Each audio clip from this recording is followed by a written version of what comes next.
Rasvod to'pli va qanaqa yoqilg'i rasvodi? Buni narxi nechi pul? Xo'p, buni narxi Hisobda trackeri puli bo'lyapti. aha, rassrochka qilib beramiz. Buni narxi?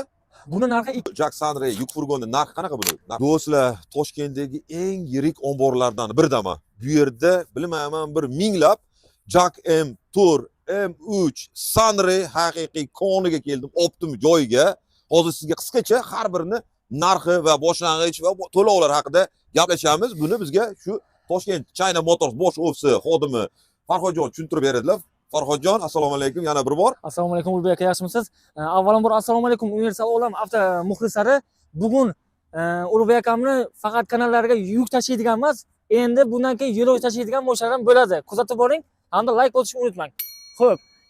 Bu moshamiz Jack M3. Buni endi to'liq obzorni qilib o'tirmaymiz. Sababi bu O'zbekistonda Motorini aytaylik, 1.8 benzin sepli motor. To'ppa-to'g'ri. Rasvod to'pli va qanaqa yoqilg'i rasvodi? 100 ga 7-8 litr maksimum.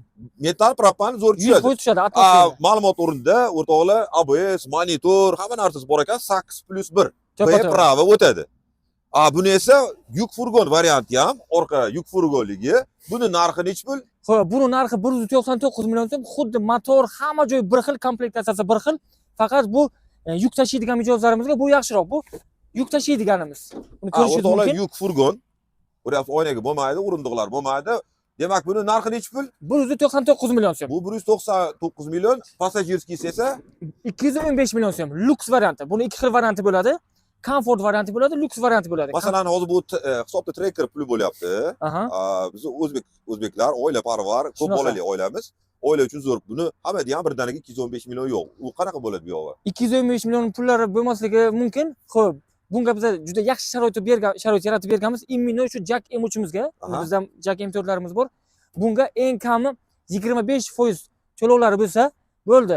Xohlasalar avtokredit, agar 50% dan ko'proq bo'ladigan bo'lsa, pullari rassrochka qilib beramiz. Haligi bo'lib to'lashga foizsiz. Bo'lib to'lashga. Mana Yiliga qarab pullarni 25% qancha bo'ladi? 215 millionni kommentariyada yozib qo'yasiz. Demak, liniyada kira qiladiganlar uchun ham O'zbekiston bo'ylab yoki kira qiladiganlar, turizm, mehmonxonalar uchun menimcha zo'r taklif. Mana bu yerni ko'rishimiz mumkin. Bu M4 ancha bu gabariti ham katta ekan. Buni motori qanaqa? Buni motori 2lik. 2lik 145 ot kuchiga ega. Benzin 2 ob'yom 145. Demak, narxidan baquvvat. U 134 edi. M3 134. Bu 145 baquvvatroq. Bu mexanikami avtomatda bo'ladi? Mexanika bo'ladi. Xo'p, buni ham rasxoti 10 litrgacha. Benzin rasxoti. O'rindiqlar benzin soni tanlamaydi. Pravas qanaqa buni hozir? B. Yengil minivenga kiritilgan bular. Mana vagonlar kattaroq deganlar uchun bu variantimiz. Buni narxi? Buni narxi 243 million so'm. 243 million. Buni ham shunaqa boshlang'ich to'lov bilan olib ketsa bo'ladimi? Qanaqa buni boshlang'ich to'lov bilan olib ketsa bo'ladi, lekin hozirgi kunda bizda bunda rassrochkamiz yo'q. Lekin bank orqali eng kami 25% ni to'lab olib chiqishingiz mumkin. Tushunarli. Bundan keyin Ulug'bek aka, xudo xolasa Jack M3imiz o'sha Jacklar hamma brenddan kirib kelyapti, ko'ryapsiz. Elektromobildan boshlab to o'sha tez yordam mashinalari. Bu Universal Avtolami aksariyat obunachilari yuk tashish bilan shug'ullanishadi. Mana maxsus taklif. Jack Sunray ma'lumot o'rnida Sun quyosh, Ray nur degani quyosh nurini yuk furgonligi bir qarashda qarang, Mer Sprinterni eslatadi. Qanaqadir o'xshashlik tomonlari bor. Orqa qo'sh balon, 2 benzin turbo edi bu, To'g'ri, 2 benzin turbo, B prava o'tadi bunga ham? Bungami? B prava o'tadi. Puli qanaqa endi buni? Yuk tashiydiganiga B prava o'tadi-da. Narxi qanaqa chiqadi buni? Buni narxi 365 million so'm. 360 million so'm, 365 million so'm. O boshlang'ich eng kami 25% ni to'lab olib chiqishingiz mumkin. Sotuvda tayyor. Mana o'rtoqlar, qo'sh balon, menimcha bu ham 3 tonna, 2,5 tonna yuk ko'rsatishingiz mumkin. Keling, orqa tomonlarni bir ko'raylik, shu yerga kelganda. Mana ichlarini chiqib ko'ramizda buni, mana balandligi. Mana o'rtoqlar, ko'pincha firmachi akalarimizga juda ma'qul bo'lyapti hozirgi kunda. Balandligi Mer Sprinterni hisobda tengdoshi, toifasi bir xil. Taglarida tekstolet, yuqori obshivka bo'lgan. Mana bu yerda alohida kripleniya joylargacha bor. Hamma tomonlama yuk tashishga 100% tayyor ekan. Yuqorida освещениyalar plus перегородкалari ham bor ekan. Demak, buni boshlang'ich qancha bilan olib ketsa bo'ladi dedingiz? Boshlang'ich eng kami 25% bilan. Buni mana bu yerda matoviy ko'rinyapti. Bu plyonkada turibdi. O'rtoqlar, mana ko'chirilmagan. Buni o'zimizga qoldiramiz. Masla deydi-ku. Shundaydan-da. Endi yo'lovchi tashish bilan shug'ullanadigan obunachilarimiz uchun esa passajirskiy varianti. Bu o'rindiqlar soni ko'p ekan. Buni o'zidan D pravo o'tadigan, ha? To'g'ri. Bu Shu qanaqa? joyi o'zi mijozlarimiz diqqat bilan o'zi quloq soladilar-da. Shu Jackson aka juda Aha. ko'pchilik telefon qiladi. Bu Jackson aka mijozlarimiz hozirgi kunda O'zbekiston bozori hali kerakli mashina bu. Ha. Xo'p, Jackson rayimiz hozirgi kunda sotuvda tayyor desak ham bo'ladi. Sababi ozgina rasmojka jarayoni cho'zilyapti bizda. Zavod ulgurmayapti bir hisobga aytganda. Kelgani to'lov bo'lgan, olib ketilyapti. Shuning uchun bir marta ayrim mijozlarimiz aytadi, "Meni pulim naqd, tayyor bormi?" deydi. Tayyor hozirgi kunda tayyor yo'q. Maksimum 10 kun, 15 kun ichiga to'lov bo'lgandan keyin chiqarib Demak, shu beriladi. darajada bunga talab kuchliki, hatto To'g'ri. naqd pulga ham yo'q. Shunaqa, naqd pulga ham yo'q. Sandray haqiqatda juda ko'paydi o'rtoqlar.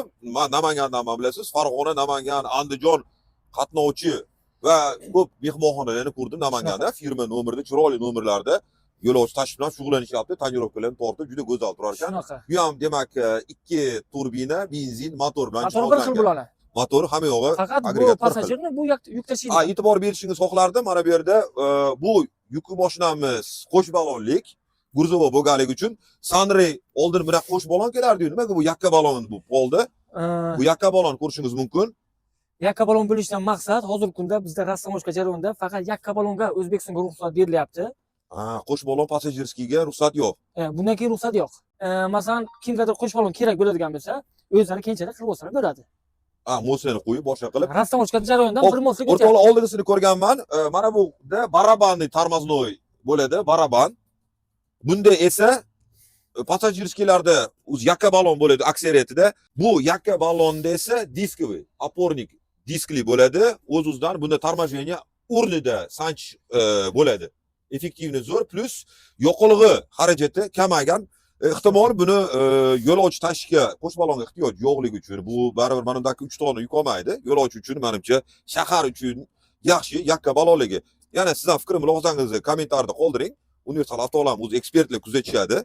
Mana parog bilan chiqishini qarang. Parog ichlarini ko'rishingiz mumkin. Juda ham chiroyli molotoklar, yuqorida monitor, agentушительlar, yeri qarang, tiksalet forma linoleum qilingan, pergorodkalar, yuqorida mana havo oqimini yo'naltiruvchi saloni chinakam mikroavtobus o'rtoqlar. Oynalari, yondagi oynalari ochilar ekan va eng qizig'i har bir o'rindiqda ko'rishingiz mumkin USB bor. Zaryad qilish va har birida xavfsizlik kamarlari, podlokotniklar bor. Zavodskoy registratorlar. Zavodskoy registratorlar mana chinakam mana konditsioner rear turibdi, mana orqa qismini yoqish uchun ham alohida boshqaruv tugmachasi bor. Mashina 6 tali mexanический korobkada, multimediyni rul. Haqiqiy to'laqon mikroavtobus bo'libdi, qarang, pardalargacha bor, to'liq Yevro standartga amal qilingan. Lekin mana bu parokchasiga to'g'risi alohida like bosib qo'yasiz, qarang. Juda menga yoqdi shunisi. Gap yo'q. Bu mashinamizning narxi qanaqa? Bu mashinamiz narxi hozirgi kundagi narxi 396 million so'm. 396 million so'm. Shunaqa. Bu oldin 2023-yilda olib kelganmiz 38 ming dollar bo'lgan. Keyin undan keyin 32 ming dollarga tushdi. Keyin yana narx tushdi. Buni endi so'mda gapiradigan bo'lsak 403 millionga tushdi. 2026-yildan buni narxi 396 million so'm deb belgilandi hozirgi kunda. Hop, buni ishlab buzishga boshlang'ich qanaqa bunda shartlari bor? Bular hammasi bir xil. Boshlang'ich eng kami 25% bilan bank orqali chiqarsa bo'ladi. Endi mijozimizni pullarga qarab yana pastda nomerlar qoldiriladi. Pullarga qarab hisob-kitobini chiqarib beraveramiz. Variantimiz juda ko'p. Tushunarli. O'rtoqlar, biz iloji boricha qisqacha hayotiy qilib video qilishga harakat qildik. Baribir video davomida hamma narsani yoritib bo'lmaydi. Shunaqa. Qanaqa savollaringiz bo'lsa, video pastda Farhodjonning telefon nomerlarini qoldiraman. Batafsil obunachilarimizga o'zingiz kelishtirib, tez va oson ishlarni bitirib berasiz. Azizlar, qanaqa savollaringiz bo'lsa, kommentariyada yozing. Farhodjon o'zlari har biriga individual javob berishga harakat qiladilar. Yana bir gap, Farhodjon o'zlarining shaxsiy YouTube kanal ochganlar. Avto bugun uz poyst berib kirib obuna bo'lsangiz bo'ladi. Kunlik yangiliklarni, o'zlari kompaniya yangiliklarini yoritib borishadi. Azizlar, videoga like bosib, tanishlaringiz bo'lsa, oilaparvar tanishlaringiz bo'lsa, ulashib qo'ying. Xudo xolasa, eng katta konidamiz. Ishingiz xudo xolasa oson va tez bitadi. Farhodjon, qo'ldan kelguncha maksimum mashinalarni bir kunda qilib berishga harakat qilyapmiz shu paytgacha. Va asosiysi bu mashinalar to'g'risi O'zbekiston ko'chalarida haqiqatda ko'paydi. O'z-o'zidan servislari hamma narsasi bo'ladi bularning. Ortiqcha tariflarga hojat yo'q. Azizlar, kuzatishni davom eting. Salomat bo'ling.